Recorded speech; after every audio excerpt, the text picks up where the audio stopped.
nas páginas do Gênesis, sob o silêncio pesado das tendas antigas e o sopro do deserto que atravessa as colinas de Canaã, surge uma história que o cristianismo leu durante séculos como mais do que um drama de família.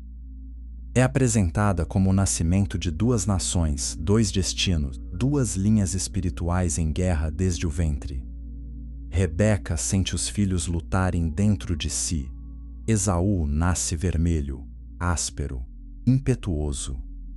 Jacó vem logo atrás, agarrado ao calcanhar, como se o futuro já estivesse disputando espaço no instante do primeiro respiro. De um prato vermelho até tronos, ruínas e profecias, a narrativa bíblica transforma um momento de fome numa herança de séculos. Mas quando a poeira das interpretações humanas baixa, a alma ainda pergunta: foi esta a forma final da verdade?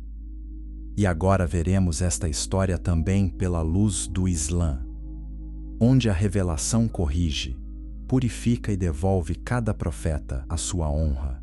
Chapter 1. A bênção roubada e a sombra de Edom. Imagine a cena como os antigos a teriam imaginado. O cair da tarde sobre as tendas de Isaque, o ar seco da terra prometida, o rumor dos servos, o cheiro dos rebanhos, a memória, ainda viva de Abraão, pairando sobre cada gesto daquela casa. Nada ali era comum, porque naquela linhagem a herança não significava apenas terras, gado ou autoridade doméstica. Na leitura bíblica e cristã, a casa de Isaque carregava a promessa feita ao patriarca: descendência, bênção, aliança, a continuidade de uma eleição que se derramaria sobre povos e séculos. Era por isso que o nascimento dos gêmeos de Rebeca não era descrito como um simples fato biológico. Desde o começo, tudo foi narrado como prenúncio de guerra. Quando Rebeca sentiu em seu ventre uma agitação anormal, um conflito quase violento entre os filhos ainda não nascidos, ela buscou resposta junto a Deus. E como Gênesis 25 relata no próprio coração da narrativa, a resposta veio em forma de sentença solene. Duas nações estavam dentro dela. Dois povos seriam separados desde as entranhas, e o maior serviria ao menor. A tradição cristã, ao olhar para trás, viu nessa declaração uma demonstração da soberania divina, antes mesmo da ação humana. Mais tarde, Romanos 9 levaria essa leitura a um nível ainda mais duro, ecoando Malaquias com a frase que atravessou séculos como lâmina: amei Jacó, porém odiei Esaú. Para muitos leitores, não se tratava apenas de dois irmãos, tratava-se do próprio céu no linha, escolhendo uma linha e rejeitando outra. Antes da primeira palavra pronunciada na terra, então o primeiro menino nasceu. Vermelho, rugoso, coberto de pelos, quase como uma criatura moldada, já com a marca do solo e do sangue. Recebeu o nome de Esaú. E por causa daquele tom avermelhado, por causa daquele vínculo imagético com o rubro da carne e da terra, a tradição conectou-o também a Edom, o vermelho, nome que se tornaria não apenas uma identificação individual, mas o emblema de um povo inteiro. Logo em seguida nasceu Jacó, agarrado ao calcanhar do irmão. O gesto foi lido como símbolo. Não era uma mão inocente, era quase uma metáfora viva. Jacó, o que segura o calcanhar, o que suplanta, o que chega depois, mas não aceita permanecer atrás. Desde o ventre, a Bíblia construía uma dramaturgia em que a história humana parecia dobrar-se à força do decreto. Na infância, os irmãos cresceram diferentes. Esaú tornou-se homem do campo, caçador, movido pelo instinto, pela vastidão aberta, pela vida, sem paredes. Jacó tornou-se homem das tendas, mais quieto, mais calculado, mais próximo do espaço interior da casa, onde segredos, alianças e preferências eram nutridos em silêncio. Isaque amava Esaú, talvez pelo sabor da caça, talvez pela identificação entre masculinidade, vigor e terra selvagem. Rebeca inclinava-se a Jacó. Já nessa divisão doméstica, a narrativa preparava uma verdade amarga. Grandes conflitos nacionais, às vezes, nascem de pequenas preferências, nunca curadas, dentro de uma família. Então veio o episódio que se tornaria símbolo de tudo. Esaú retorna do campo faminto, cansado, exausto. Jacó está cozinhando um ensopado vermelho, e o texto bíblico preserva a urgência quase humilhante do pedido. Dá-me desse vermelho aí. A fome fala mais alto que a dignidade. O corpo domina a memória. A necessidade imediata obscurece aquilo que não se pode tocar. E Jacó, já reconhecendo a fraqueza do instante, oferece uma troca terrível: o direito de primogenitura pelo alimento. O birthright, como a tradição cristã muitas vezes explica, não era apenas a parte dobrada da herança material. Era o privilégio espiritual, a posição de cabeça da casa, a proximidade com a promessa abraâmica, a continuidade visível da aliança. É aqui que a narrativa bíblica acusa Esaú com frieza implacável. Ele responde como quem reduz o eterno à tirania do estômago. Estou para morrer, mas o texto não o descreve como um homem agonizando, caído entre a vida e a morte. Ele estava faminto, sim, mas não morrendo. E é justamente nisso que a cena se torna teologicamente devastadora. Ele exagera o presente para vender o futuro. Ele absolutiza o impulso e despreza o invisível. No fim, come, bebe, levanta-se e vai embora. E Gênesis conclui com um julgamento que pesa mais do que o próprio prato. Esaú desprezou a sua primogenitura ao longo dos séculos, e seus pregadores viram nessa refeição uma parábola da alma humana. O prato vermelho tornou-se o preço de todas as trocas desastrosas, de toda vez em que alguém vende o que é duradouro por um alívio momentâneo. No imaginário cristão, Esaú não é apenas um indivíduo. Ele se torna o ícone de quem prefere o imediato ao sagrado. A fome de agora à promessa de Deus, a carne ao pacto.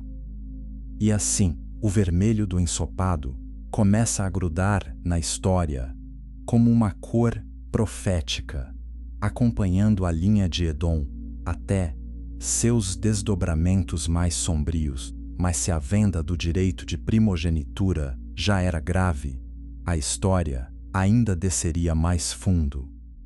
Chegaria o dia da bênção patriarcal, o momento em que o velho Isaque, agora cego, buscaria transmitir a palavra solene que marcaria o futuro da família. É nesse ponto que a narrativa toma uma curva moral tão dramática quanto desconcertante. Rebeca ouve o plano, veste Jacó com roupas do irmão, cobre-lhe os braços e o pescoço com peles para imitar a aspereza de Esaú, e o envia diante do pai. O filho entra, finge ser quem não é, e recebe a bênção destinada ao primogênito, e sai antes que o verdadeiro irmão chegue. A Bíblia narra o evento como fato decisivo. A tradição cristã, em muitos casos, o lê como meio pelo qual se confirmou o propósito já revelado. E, no entanto, por trás da solenidade do desfecho, paira um desconforto que nunca desaparece. A linha escolhida recebe sua consagração por meio de engano, disfarce e manipulação. Quando Esaú descobre o ocorrido, o texto deixa o leitor ouvir um dos gritos mais dolorosos do Gênesis. Não é mero ressentimento, é o som de um homem que percebe, tarde demais, o peso daquilo que banalizou. Ele chora, ele pede outra bênção, ele busca reverter o irreversível, mas como a Epístola aos Hebreus recorda, ele encontra a porta fechada. A tradição cristã viu nisso uma advertência terrível. Há escolhas cuja gravidade só se revela depois que já não podem ser desfeitas. Esaú quer a bênção, mas já não pode voltar ao momento em que desprezou a herança. O pranto é o eco tardio de uma fome mais profunda do que a do campo. A partir daí, a rivalidade deixa de ser apenas espiritual e torna-se mortal. Esaú resolve matar Jacó após o luto do pai. Jacó foge. A família se rasga. O homem que agarrara o calcanhar agora corre pela vida inteira, como alguém perseguido pela própria história. E durante isso, enquanto o tempo molda ferida, casamentos, filhos e rebanhos, a ameaça do encontro futuro permanece suspensa como nuvem carregada. Quando Jacó finalmente retorna, ele teme o irmão como quem teme o juízo acumulado de décadas. Divide a família em grupos, envia presentes à frente. Tenta aplacar a ira com riqueza, com distância, com cálculo. A noite antes do reencontro é atravessada por angústia, e a tradição bíblica coloca sobre Jacó a luta com o anjo, a mudança de nome, a marca espiritual daquele homem que já não pode ser apenas o tomador de lugar. Agora será Israel, surpreendentemente, quando os irmãos se encontram, não é o sangue que explode primeiro, mas o choro. Esaú corre, abraça Jacó, ambos choram, e por um instante a narrativa parece oferecer descanso. Mais tarde os dois sepultam juntos o pai. Uma das grandes ironias do texto sagrado. Os homens conseguem, em certa medida, reconciliar-se. Mas os povos que sairão deles carregarão o fogo por séculos. A paz pessoal não desfaz a memória coletiva. O abraço dos irmãos não apaga o peso da bênção perdida, nem dissolve a construção teológica que já identificara Jacó com a linhagem do pacto e Esaú com a margem, a rejeição, a ferida dos filhos e chefes de Esaú, como Gênesis 36 enumera com insistência, surge Edom. E a narrativa bíblica faz questão de destacar algo impressionante. Edom teve chefes e reis antes de Israel. Havia ali organização, poder, estrutura de reino, domínio de rotas, solidez política. Longe de desaparecer como um ramo insignificante, a descendência de Esaú transforma-se em nação com rosto próprio. E esse rosto se ergue entre montanhas escarpadas, nas terras de Seir, na região que hoje corresponde ao sul da Jordânia. Ali, entre penhascos vermelhos e passagens estreitas, os edomitas construíram fortalezas cuja própria geografia parecia zombar da vulnerabilidade humana. A rocha os protegia. O alto os convencia de que ninguém poderia alcançá-los. E quando mais tarde os profetas condenarem Edom, será justamente essa segurança orgulhosa que estará entre os principais alvos da ira divina. A tradição associou Edom à pedra vermelha de Petra, chamada também de Sela. A cidade esculpida no arenito parecia nascer da própria cor do nome. Era como se o vermelho do nascimento de Esaú, o vermelho do ensopado e o vermelho do sangue derramado encontrassem ali sua arquitetura definitiva. Localizada numa rota decisiva, a antiga estrada do rei, Edom não vivia apenas de defesa, mas de comércio. Caravanas de especiarias, ouro, cobre e bens preciosos cruzavam a região. Tributos enriqueciam o reino. A topografia gerava a ilusão de invulnerabilidade. A riqueza alimentava a soberba, e é neste ponto que a Bíblia deixa de narrar apenas genealogia e começa a montar um processo espiritual. Edom, filho do rejeitado, não apenas sobreviveu, prosperou. E prosperando, endureceu-se quando os israelitas, séculos depois, saem do Egito com Moisés. A velha rivalidade reaparece de maneira nacional. Moisés envia pedido diplomático, pedindo passagem pacífica pelo território de Edom. Não há ameaça, não há anúncio de saque, apenas um pedido de trânsito. Mas Edom recusa. Não apenas recusa, mobiliza força armada para impedir a passagem. Na leitura bíblica, aquilo não era um incidente comum entre vizinhos tensos, era a continuação histórica de um drama iniciado no ventre. O irmão de sangue fechava o caminho ao irmão de promessa. A estrada que poderia ter sido ocasião de solidariedade transformou-se em testemunho de rancor. Depois disso, a hostilidade repete-se em padrões. Saul luta contra Edom. Davi guerreia contra Edom. Joabe, general de Davi, executa matanças que a memória hebraica registrará como golpe esmagador. Mas nem mesmo a espada de Israel apaga Edom por completo. Um príncipe edomita, Hadad, escapa para o Egito, cresce em ambiente real, casa-se com um vínculo de prestígio e retorna mais tarde como adversário político. Edom não desaparece. Ele recua, ressurge, revolta-se, resiste. A antiga ameaça de Esaú não ficou presa ao impulso individual de um homem ofendido.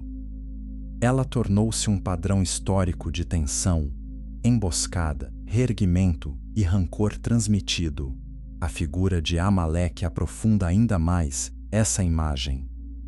Como a tradição bíblica apresenta, Amaleque, neto de Esaú, dá origem a um dos inimigos mais ferozes de Israel. Na memória da Torá, os amalequitas atacam os hebreus quando estes estão vulneráveis, atingindo os fracos e os cansados durante o Êxodo. Depois, no livro de Ester, a figura de Ramã é lida em conexão tipológica com essa herança hostil, como se o espírito de extermínio retornasse em novos rostos, novas cortes, novas políticas. Assim, na imaginação religiosa, Edom não é apenas um povo geográfico. É um princípio de oposição persistente, um nome para a guerra que se recusa a morrer. Mas nenhum momento simboliza tanto a acusação profética contra Dom, quanto a queda de Jerusalém diante de Nabucodonosor em 586 a.C. cristã. A cidade arde, os muros caem, o templo é destruído, a arca some da história, os sobreviventes fogem entre fumaça, pedra quebrada e pânico. E, segundo a denúncia bíblica, Edom não apenas observou à distância. Edom alegrou-se. Edom participou. Edom saqueou. Edom caçou fugitivos e entregou os vulneráveis no dia da calamidade. O Salmo 137 conserva a memória do trauma quando clama para que Deus se recorde dos filhos de Edom, que diziam: arrasai-a, arrasai-a, até os fundamentos. E o profeta Obadias, o menor livro do Antigo Testamento em tamanho, mas não em ferocidade, transforma essa memória num libelo jurídico contra o irmão traidor. Obadias fala com o peso de uma acusação formal. Ele denuncia a soberba das alturas, a confiança nas cavernas da montanha, a violência contra o irmão, a alegria maligna no dia do desastre alheio. A linguagem é de tribunal celeste. Edom, que se sentia inalcançável, será humilhado. Edom, que entrou pelos portões, em chamas de Jerusalém, será julgado. Edom, que estendeu a mão ao saque, será saqueado. O profeta Amós ecoa a mesma condenação ao acusar Edom de perseguir o irmão com espada e de destruir toda compaixão. A imagem que emerge é a de um ódio cultivado por gerações, como uma fornalha que nunca se apaga. Um rancor hereditário que se torna identidade. Há nessa acusação um peso quase shakespeariano, antes mesmo de Shakespeare existir.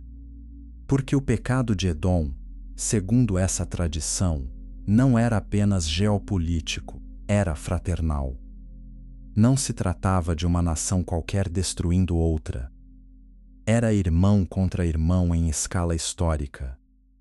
Era Caim e Abel ampliados até a geografia, e a força emocional da profecia nasce precisamente daí. O horror não está apenas na violência, está na traição do laço. Em mundos antigos, onde parentesco, clã e sangue estruturavam deveres morais, a participação de Edom na ruína de Judá era vista como uma perversão completa da ordem natural. Mas a história não termina com a destruição de Jerusalém. Ela se desloca, enquanto Judá vai para o exílio e depois retorna marcado pela catástrofe. Edom também sofre mudanças. Com o tempo, os nabateus empurram os edomitas para fora de parte de suas fortalezas orientais. Eles migram para o oeste, ocupam áreas do Neguev e da região de Hebron. Sob domínio grego, recebem novo nome, Idumeus. O antigo Edom agora veste outra designação, mas carrega a mesma memória no subsolo da identidade. E então, num novo giro irônico da história, o povo, antes inimigo de Israel, é forçado, sob João Hircano, governante asmoneu, a converter-se ao judaísmo. A espada impõe uma assimilação. O rito externo muda. A interioridade é mais difícil de medir. Na visão de muitos intérpretes, Edom não desaparece. Ele entra dentro dos muros. É dessa matriz idumeia que surgirá uma das figuras mais perturbadoras do final do mundo bíblico. Herodes, o Grande, seu pai, Antípatro, sobe politicamente em meio às intrigas do período. Seu filho recebe do Senado romano, em 40 antes da era cristã, o título de Rei dos Judeus. A ironia teológica é imensa. O descendente de Edom, a linhagem que teria servido ao irmão, segundo a palavra dada a Rebeca, agora governa sobre a terra de Jacó, com autorização do império pagão. Para a imaginação bíblica, é quase uma inversão monstruosa da ordem sagrada. Herodes era brilhante e brutal. Construiu fortificações, cidades, palácios e, sobretudo, ampliou o templo com magnificência colossal, buscando legitimidade pela pedra, pelo ouro e pelo espetáculo. Mas o mesmo homem capaz de erguer colunas monumentais era movido por paranoia feroz. Mandou matar membros da própria família, possíveis rivais, ameaças, reais ou imaginadas. O imperador Augusto teria dito que era mais seguro ser o porco de Herodes do que seu filho, frase que atravessou a tradição para resumir sua crueldade calculada. E no relato cristão do Evangelho de Mateus, sua violência alcança um ponto particularmente sombrio quando ordena a matança dos meninos de Belém, tentando eliminar a criança em quem via ameaça messiânica. Assim, para a imaginação cristã, a antiga animosidade de Esaú contra a linha da promessa reaparece, séculos depois, na mão de um rei idumeu que busca esmagar o ungido ainda no berço. Depois da morte de Herodes, em 4 antes da era cristã, seu reino se fragmenta, a dinastia perde unidade. As convulsões da Judéia aumentam. E quando chega a grande guerra contra Roma e a destruição de Jerusalém no ano 70 da era cristã, os idumeus ainda aparecem nas fontes, inclusive participando da violência interna que acelera o colapso da cidade. Joséfo menciona milhares deles armados em meio ao conflito. Mas depois disso, a identidade distinta vai se apagando. Dissolvem-se por assimilação, dispersão, guerra e mistura. O nome some das páginas da história como entidade étnica reconhecível. E, justamente aí nasce uma pergunta que alimentou sermões, estudos e especulações. Desapareceram por completo? Ou Edom continuou vivo sob outros rostos, outras civilizações, outras categorias espirituais? Algumas tradições judaicas posteriores usarão Edom como código para Roma e, mais tarde, para a cristandade imperial. Nesse movimento, Edom deixa de significar apenas genética e passa a nomear um padrão de poder hostil, uma força civilizacional que se opõe à aliança. Outros leem a profecia de modo mais histórico e entendem que os idumeus foram simplesmente absorvidos e perderam distinção própria. Mas dentro do próprio Antigo Testamento, a questão parece permanecer aberta porque a sentença profética é total, quase apocalíptica. Obadias declara que a casa de Jacó será fogo, a casa de José chama, e a casa de Esaú restolho, consumido sem remanescente. Malaquias reforça a dureza da denúncia ao chamar Edom de terra da perversidade, povo contra o qual pesa a ira permanente. Jeremias e Ezequiel repetem o veredito em registros diferentes, como se várias gerações proféticas assinassem a mesma acusação. Então chega a visão de Isaías, que tantos leitores cristãos identificaram com a cena final da vingança messiânica. Uma figura vem de Edom, de Bosra, com as vestes tingidas de vermelho, como alguém que pisou sozinho o lagar. O vermelho retorna mais uma vez. Não o vermelho do ensopado, mas o vermelho do juízo. Não o vermelho da fome, mas o vermelho da retribuição. A história inteira parece fechar-se num círculo cromático. Esaú nasceu rubro, trocou a herança por um prato rubro, ergueu-se em fortalezas vermelhas, derramou sangue. E no fim a profecia imagina o próprio juízo vestido dessa cor. Para a leitura cristã, essa imagem anuncia o Messias vitorioso, esmagando os inimigos no fim dos tempos.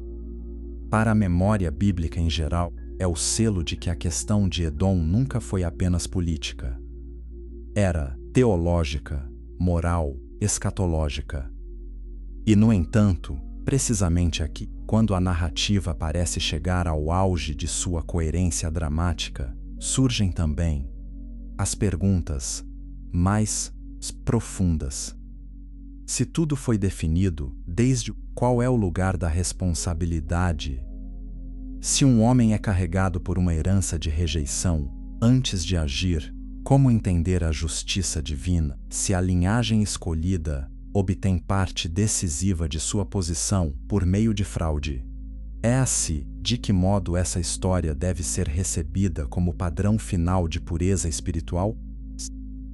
Se os séculos transformam uma disputa fraterna em ódio nacional, não estaremos diante de um espelho da condição humana, tanto quanto de um decreto do céu.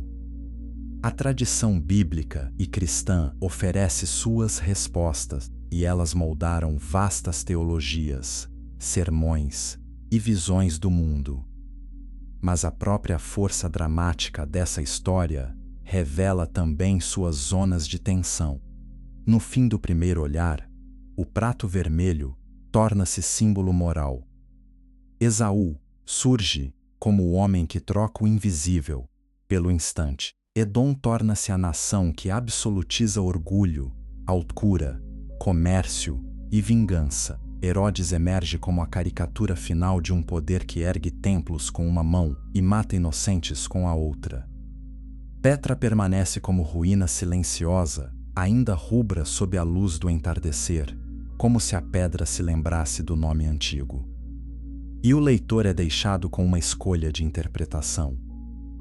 Ver tudo isso apenas como a execução inevitável de um decreto de preferência, ou escutar por trás das camadas da narrativa uma pergunta maior sobre justiça, profecia, honra profética e verdade preservada.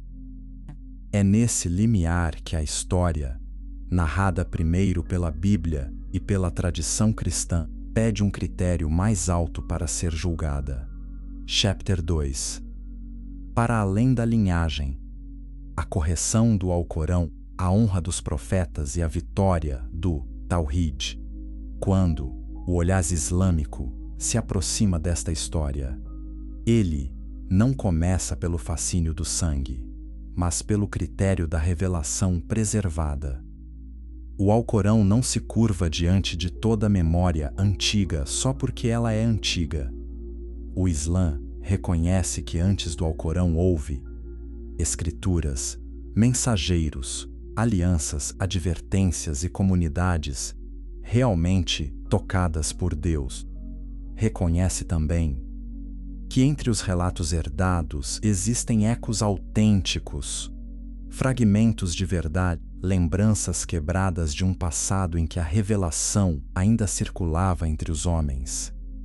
Mas o Alcorão chega, como ele próprio declara, não apenas para repetir, e sim para confirmar o que permaneceu verdadeiro e para servir de critério, de Furqan, distinguindo entre luz e adição humana, entre inspiração e distorção, entre mensagem profética e teologia, construída pelo peso de séculos.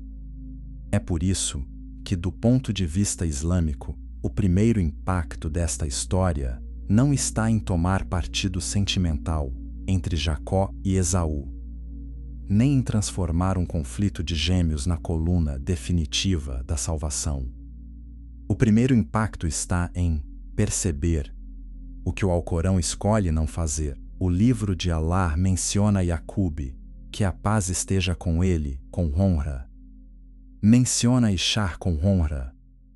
Menciona Ibrahim com honra suprema, mas não constrói a verdade final em torno da ideia de que um filho foi amado e outro odiado antes mesmo do primeiro ato, como se o centro da orientação divina fosse uma preferência genealógica irreversível decretada sem relação com justiça saral, visualens.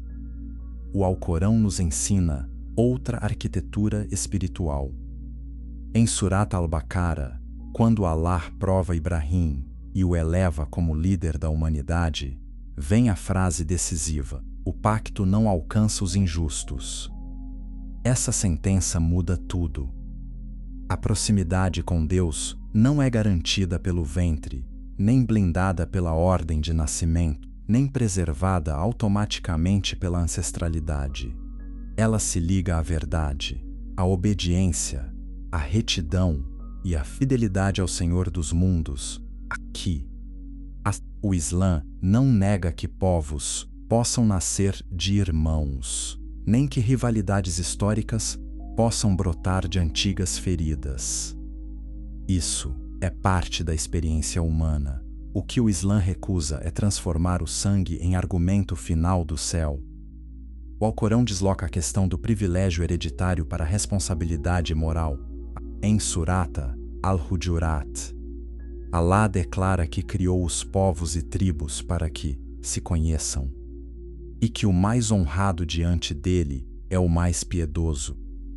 Essa frase é uma correção majestosa ao impulso de ler a história como um tribunal de raças escolhidas e linhagens rejeitadas. O problema de um povo não está em descender de Esaú, como também a salvação de outro não está garantida apenas por descender de Jacó. O problema é a injustiça. O problema é a arrogância. O problema é trair a verdade quando ela chega. Por isso, quando um muçulmano escuta a famosa fórmula repetida de Malaquias e Romanos, amei Jacó, odiei Esaú, ele não a recebe como critério teológico absoluto. O muçulmano sabe, por aquilo que Allah revelou sobre si mesmo, que ele não é injusto com ninguém nem do peso de um átomo. Sabe que Allah é Al-Adeli em sua justiça, Al-Hakim em sua sabedoria, Ar-Rahman em sua misericórdia abrangente. Sabe também que o conhecimento divino antecede todas as coisas sem abolir a responsabilidade das criaturas. Sim, Allah sabe antes que saibamos. Sim, o decreto divino envolve os destinos. Mas o Alcorão nunca convida a alma a imaginar Deus como autor de um favoritismo tribal caprichoso, nem como alguém que desonra um ser humano antes da existência histórica deste servir como campo de prova. Em vez disso, o Alcorão convida a reconhecer que cada alma será julgada com perfeita justiça e que ninguém carregará o fardo do outro. E, como a revelação repete em mais de um lugar, essa diferença é profunda. Na história bíblica, a tensão central gira em torno de quem herdará a bênção da linha patriarcal. E, como essa linha se manterá exclusiva, apesar do drama moral de seus personagens, no Islã, a herança de Ibrahim não pertence a um jogo de astúcia familiar. Ela pertence à submissão a Allah. Em Surata Al-Imran, Allah declara com clareza cortante que Ibrahim não era judeu nem cristão, mas Hanif, um homem inclinado pura e totalmente à verdade, um muçulmano submetido ao Senhor. Essa frase desmonta séculos de apropriação identitária. O verdadeiro herdeiro de Ibrahim não é o mais antigo em biologia, nem o mais agressivo em reivindicação, nem o mais bem-sucedido em conquistar símbolos religiosos. O verdadeiro herdeiro é quem herda o Tawhid, e aqui, história de Esaú e do prato vermelho ganha um novo sentido. O Islã não precisa afirmar como dogma cada detalhe da cena.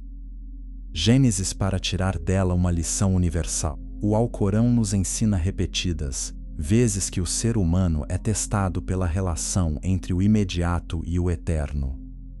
A dúnia se oferece com urgência, cor, cheiro, fome, prazer e pressão.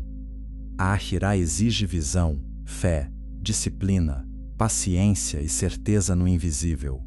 O prato vermelho, então, torna-se menos a prova de uma maldição étnica e mais o espelho de toda a alma que vende o que é alto pelo que é rápido. Quantos trocam a sinceridade por aprovação? Quantos trocam a obediência por desejo? Quantos vendem o futuro do coração por um alívio de minutos? Sob essa luz, a história deixa de ser munição para orgulho tribal e torna-se aviso espiritual para todos. Mas a correção islâmica vai ainda mais longe quando toca na honra dos profetas. A tradição bíblica, como vimos, faz o eixo da bênção passar por uma cena de disfarce e engano diante de um pai cego. O muçulmano, educado pelo Alcorão, sente imediatamente o peso desse problema. Não porque os profetas, em nossa crença, sejam deuses ou seres incapazes de qualquer dificuldade humana, mas porque Allah protege a nobreza de seus escolhidos, de rebaixamentos que corrompem sua função de guia. O Alcorão apresenta os profetas como os melhores dos homens em verdade, coragem, paciência e fidelidade. Eles enfrentam opressores, exílios, solidão e rejeição, mas não são pintados como trapaceiros cuja eleição depende de fraude doméstica. Por isso, o Islã olha para tais elementos narrativos com discernimento. Podem conter memória deformada, elaboração humana ou leitura posterior. Não podem ser aceitos cegamente contra o princípio estabelecido pela revelação final de que os mensageiros de Alá ocupam posição moral elevada. Yaqub, que a paz esteja com ele, não precisa ser diminuído para ser exaltado. O Alcorão o honra como profeta, como pai de tribos, como homem de paciência profunda. Em Surat Yusuf, vemos a intensidade de seu amor, sua dor pela perda, sua perseverança em meio ao luto, sua confiança em Alá, quando os olhos já se apagam de tristeza. Esse Yaqub alcorânico não é um oportunista de tenda. É um servo firme, refinado pela provação, ligado ao céu por saber e yaqin. A correção aqui é decisiva. O Islã não aceita que a grandeza espiritual dependa de personagens degradados pela própria narrativa sagrada. Allah pode elevar quem quiser, mas não precisa macular seus profetas para cumprir seu decreto. Do mesmo modo, o Islã não sustenta a ideia de que uma nação inteira deva ser lida para sempre sob a sentença metafísica de um ancestral. Se edomitas cometeram opressão, arrogância, traição e violência, então são julgados por isso. Se recusaram passagem, se celebraram a ruína de outros, se saquearam no dia da calamidade, isso é condenável diante de Alá como qualquer zulm é condenável. Mas também não ensina uma ontologia do ódio hereditário. Ele insiste em que ninguém carregará a culpa de outro e que toda a comunidade recebe advertência, oportunidade e medida justa. Essa diferença salva o coração da religião de cair numa mitologia racial. O Islã condena atos, sistemas de rebelião, alianças contra a verdade e arrogância diante do Criador. Não transforma o juízo divino em obsessão genealógica. É por isso que a própria ausência detalhada da saga de Esaú no Alcorão é eloquente. O que a Bíblia transformou em eixo histórico de longa hostilidade, o Alcorão não elevou a pilar da orientação final. E isso não é silêncio vazio, é pedagogia divina. Allah ensina à humanidade que a verdade não depende de conservar cada disputa de sangue como fundamento da fé. O que salva o ser humano não é descobrir se carrega ou não a memória de Edom. O que salva é submeter-se ao Senhor do céu e da terra, abandonar o orgulho, crer nos mensageiros verdadeiros e seguir a revelação final, quando ela chega. Ao não aprisionar a religião, a guerra de duas linhagens, o Alcorão abre a porta para uma universalidade mais pura. A fé deixa de ser uma herança fechada em clãs e se torna chamada, dirigida à humanidade inteira. Então, quando revisitamos a história de Edom à luz do Islã, os símbolos se reorganizam. Petra já não é apenas a fortaleza dos rejeitados, torna-se sinal da ilusão humana de invencibilidade. Homens esculpem a pedra, controlam rotas, acumulam riqueza, confiam na altura das montanhas e pensam: quem nos fará descer? Essa arrogância, denunciada por Obadias na tradição bíblica, ecoa perfeitamente um princípio corânico universal. Quantas civilizações se sentiram seguras nas alturas, nas muralhas, nos cofres, nos exércitos, e foram depois reduzidas a silêncio? O Alcorão repete essa lição ao narrar povos antigos destruídos, não por uma etnia rival, mas pela própria rebelião contra Allah. Ad, Tamud, Faraó, Qarun, todos julgados por orgulho, corrupção e falsa segurança. Sob esse prisma, Edom não precisa ser tratado como mistério racial para continuar sendo advertência moral. Basta vê-lo como mais um exemplo de como a soberba da pedra não resiste ao decreto do Senhor. A participação de Edom na queda de Jerusalém também pode ser relida com precisão islâmica. A Bíblia a enquadra como traição do irmão. O Islã reconheceria nisso uma camada real de crueldade, mas iria além do parentesco e tocaria o princípio. Regozijar-se com a calamidade alheia, explorar refugiados, trair alianças morais, lucrar com a ruína do vulnerável. Tudo isso é degeneração do coração. O Alcorão condena a injustiça em qualquer veste, mesmo quando praticada por aqueles que se imaginam religiosos. A dignidade humana não pode ser ferida sob o pretexto de rivalidade antiga. Assim, o ponto central não é apenas Edom contra Israel. O ponto central é o padrão humano pelo qual a inveja e o ressentimento transformam a tragédia do outro em oportunidade de saque. Esse padrão reaparece em todas as épocas, e o Islã o corta ao ordenar justiça, misericórdia e temor de Alá. Quando a história chega a Herodes, o olhar islâmico ganha outra profundidade. Na leitura cristã, Herodes é o rei idumeu que tenta matar o Messias recém-nascido.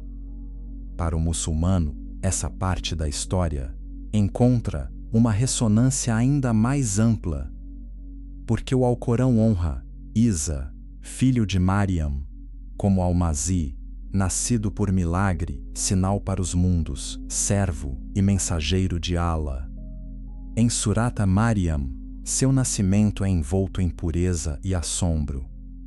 Em Surata An-Nisa, o Alcorão corrige excessos e declara que o Messias não é mais do que um mensageiro de Allah e sua palavra lançada a Maryam. Aqui, o Islã não diminui Isa, purifica sua identidade. Ele não é Deus encarnado, não é filho literal de Deus, não é terceiro numa trindade. Ele é um profeta honrado, poderoso em sinais, íntegro em missão. E sua dignidade não necessita da teologia, desenvolvida mais tarde pelos concílios. Sob essa luz, Herodes deixa de ser apenas peça de uma rixa entre Esaú e Jacó, e passa a representar algo universal e o poder mundano que teme a verdade revelada. Ele constrói, embeleza, governa e mata. Usa religião para legitimidade e sangue para a estabilidade. É o tipo de governante que o Alcorão nos ensinou a reconhecer em faraós, tiranos e arrogantes de todas as épocas. Se a tradição bíblica e cristã o liga à memória de Edom, o Islã o encaixa numa categoria espiritual ainda mais clara, a do homem que se julga senhor da história e treme diante de um bebê porque pressente que a verdade não nasce dos seus palácios. A mesma lógica reaparece sempre que tronos tentam deter mensagens celestes. O desaparecimento posterior dos idumeus como povo distinto também recebe do Islã uma interpretação sóbria. Não precisamos perseguir fantasmas étnicos para afirmar um juízo. Povos surgem, misturam-se, são absorvidos, perdem nomes, mudam idiomas, desaparecem dos registros. O que permanece diante de Allah não é a etiqueta genealógica, mas o livro das ações. Se Edom foi absorvido, isso não dissolve a lição moral. Se o nome foi transferido simbolicamente para outros impérios, isso também não altera o princípio central. Allah não depende de categorias humanas tardias para administrar sua justiça. Os homens gostam de rastrear linhagens. A revelação final ensina a rastrear estados do coração. É justamente aqui que o Islã oferece uma resposta mais limpa à obsessão do onde estão hoje os descendentes de Edom? A pergunta histórica pode ter interesse. A pergunta espiritual é maior. Onde estão hoje os herdeiros do comportamento de Edom? Onde estão os que vendem o eterno pelo imediato? Onde estão os que trocam dever por desejo? Onde estão os que observam a calamidade do próximo com prazer? Onde estão os que confiam em muralhas, impérios, comércio e propaganda, pensando que a altura os salvará do juízo? Onde estão os que usam símbolos sagrados para esconder corações vazios? A resposta é simples e terrível. Eles estão em toda geração, e é por isso que a história ainda vive. Não porque um gene secreto tenha sobrevivido, mas porque a doença da alma continua reaparecendo. Ao mesmo tempo, o Islã impede que a denúncia se transforme em desespero fatalista. Se o Alcorão corrige a mitologia do sangue, ele também abre a porta do arrependimento a todo ser humano, enquanto a morte não chega. O problema de Esaú, sob a lição moral universal, não é ser filho errado, é desprezar o valor do que lhe foi dado. O problema de Herodes não é carregar um nome do meu, é usar poder para esmagar a inocência. O problema de qualquer civilização não é sua origem, é sua rebelião contra a verdade. Essa perspectiva preserva a justiça de Allah e a responsabilidade do homem. Ninguém nasce condenado por pertencer a uma árvore familiar. Mas qualquer um pode condenar-se ao insistir em orgulho, traição e consumo voraz da dúnia. É assim a história do prato vermelho, do nascimento tumultuado, da bênção disputada, da bênção e a soberba, e do rei sanguinário é finalmente reordenada. O Islã não precisa negar que existiram conflitos entre descendentes de irmãos. Não precisa negar que tradições antigas preservaram memórias reais. O que ele faz é mais profundo. Retira o centro de gravidade da história da rivalidade entre linhagens e o coloca onde ele sempre deveria estar, entre o ser humano e Allah. A questão não é quem segurou o calcanhar no ventre. A questão é quem se curva à verdade quando ela o confronta. A questão não é quem nasceu primeiro. A questão é quem responde à revelação. A questão não é quem herdou um nome. A questão é quem herdará a misericórdia. Essa reorganização alcança seu ápice quando lembramos que o Islã se apresenta como a conclusão preservada da religião de todos os profetas, não uma religião nova no sentido de essência, mas a restauração final da mesma mensagem de Nuh, Ibrahim, Musa, Daud, Isa e Muhammad, que a paz esteja sobre todos eles. Adorar somente Allah, sem parceiros, obedecer-lhe, purificar a alma, agir com justiça, aguardar o encontro final. Quando a humanidade se perde em disputas sobre qual ramo biológico possui monopólio de Deus, o Alcorão devolve o eixo ao Tawhid. Em Surata Al-Ikhlas, tudo é reduzido à majestosa simplicidade. Ele é Allah, único, não gerou nem foi gerado, nada se compara a ele. Essa surata, tão breve quanto absoluta, dissolve as mitologias construídas em torno de genealogias sagradas e devolve a religião ao seu centro incorruptível. É também por isso que o Islã pode olhar para a noção cristã do Messias vindo de Edom com vestes vermelhas, sem depender dela, para afirmar o triunfo final da verdade. O triunfo já está garantido por Allah. Allah, Isa, retornará segundo a crença islâmica ali, mas não como fundamento da divindade encarnada, e sim como servo de Allah, juiz justo, quebrador de falsidades, restaurador da verdade. Ele não virá para confirmar exageros teológicos, virá para esmagá-los. Não virá para entronizar linhagens. Virá para reafirmar a soberania do Deus único. Assim, mesmo quando o imaginário bíblico fala em juízo sobre Edom, o Islã recolhe a energia moral dessa imagem e a integra numa escatologia mais pura, centrada não na vingança étnica, mas na derrota final de toda arrogância que se insurgiu contra Lalá. Chegamos então ao coração espiritual desta correção. O vídeo resumido perguntava ao espectador: que direito de primogenitura você está vendendo agora? O Islã responde a essa pergunta com ainda mais força, mas em linguagem purificada. Que parte da sua fitrá você está vendendo? Que pedaço da sua consciência você trocou por um prazer curto? Que verdade você abafou? Porque o prato fumegava diante dos olhos? Que promessa da Ahira você tratou como abstrata demais para competirem com o impulso do momento? Todos nós, em certa medida, enfrentamos o prato vermelho. Nem todos enfrentaremos a herança de uma casa patriarcal. Mas todos enfrentaremos a tentação de preferir o imediato ao verdadeiro. E nesse sentido, a história deixa de pertencer apenas a antigas tribos do Levante e passa a habitar o peito de cada ser humano.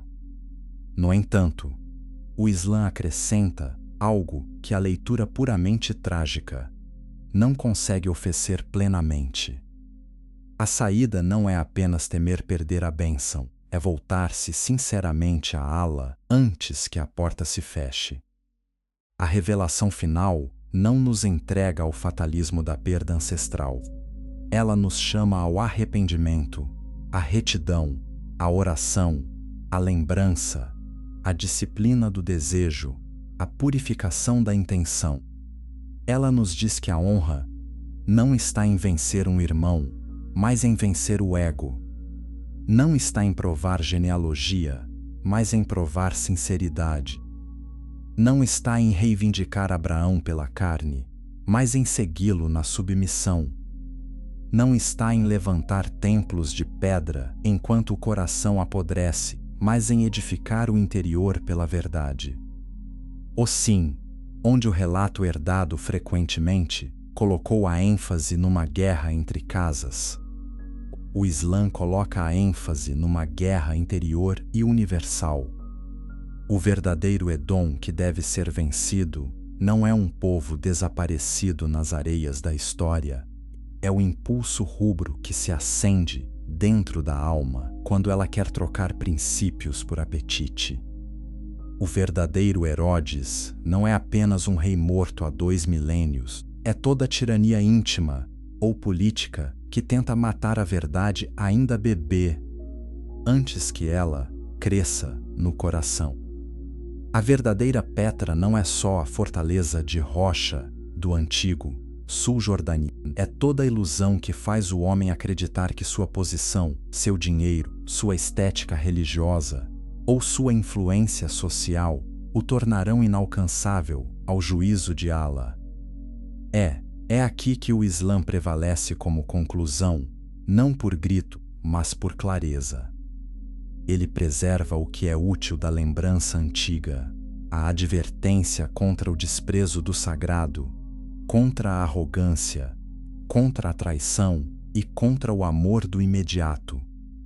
E remove o que obscurece a justiça divina e a honra dos profetas. Ele nos ensina a ver Yaqub com respeito íntegro. Ensina-nos a não transformar história familiar em dogma racial. Ensina-nos que a verdadeira aliança é moral e teológica, não carnal no sentido estreito. Ensina-nos que Allah é justo demais para ser imaginado à imagem das rivalidades humanas. Ensina-nos que a última palavra sobre os profetas, sobre Jesus, sobre Israel, sobre herança e sobre salvação, não pertence à memória fragmentada, mas ao Alcorão preservado. Então, se alguém perguntar qual leitura finalmente resolve a confusão de séculos, a resposta islâmica é firme. Não é a leitura que santifica o engano, porque dele saiu uma linhagem. Não é a leitura que aprisiona o juízo em ódio hereditário. Não é a leitura que transforma a geopolítica dos antigos em essência eterna de povos. A leitura que resolve é a que devolve tudo ao Tawhid, a justiça de Allah, a responsabilidade individual, a honra profética e a revelação final. E por isso, ao fim desta jornada, a pergunta decisiva já não é de que povo você descende, mas a que verdade você se rende. O Islã responde: renda-se ao Deus de Abraão, o único, o vivo, o absoluto. Essa é a herança, que não pode ser vendida sem ruína.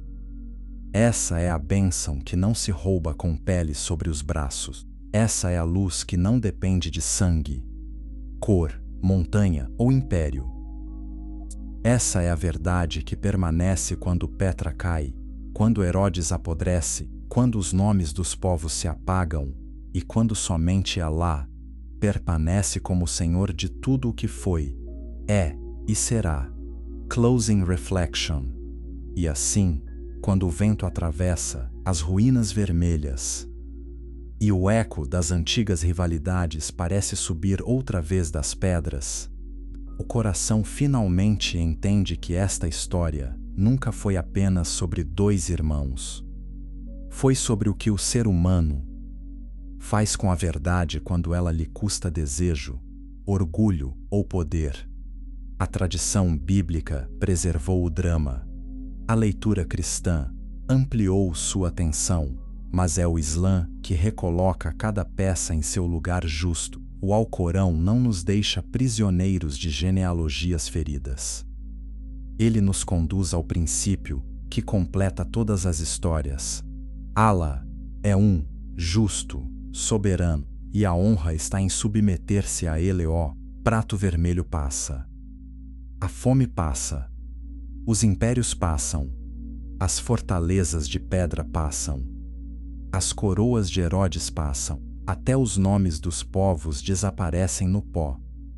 Mas a escolha entre Dúnia e Ahira continua viva em cada alma. Por isso, a conclusão não pertence a Edom, nem a Israel, nem a Roma, nem a qualquer dinastia. A conclusão pertence ao Tawhid. Pertence à revelação final.